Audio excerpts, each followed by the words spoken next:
కాబట్టి ఆ పిల్లలు రక్త మాంసములు గలవారైనందున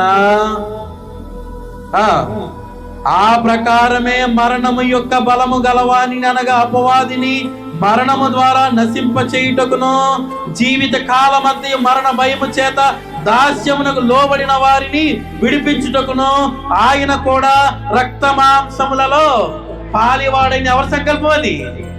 తండ్రి దేవుని సంకల్పం. ఎవరి రక్షణ కోసం? మానవులమైన మన రక్షణ కోసం. ఎప్పుడు సంకల్పించాడు?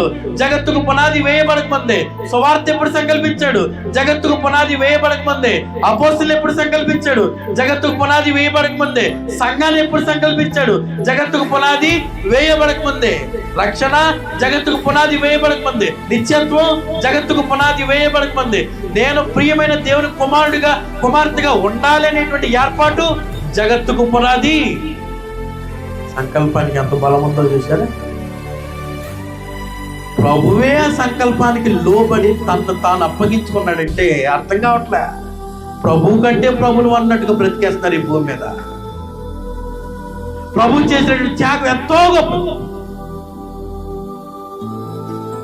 ఆయన లేకపోతే మనకి సంకల్పం కానీ, ఈ రక్షణ కానీ, ఈ సువార్త కానీ మనకి లేదు. సంఘం ఉందా? లేదు. నిత్యత్వం ఉందా? ఏదీ లేదు.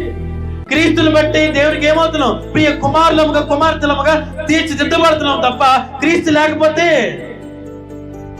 అంత గొప్ప భాగ్యాన్ని ప్రభు అయినటువంటి యేసుక్రీస్తునందు ఉంచాడు. అనాదిలోనే జగత్తుకు పునాది వేయబడక ముందే క్రీస్తులో ఉంచడం ఉంచలేదండి.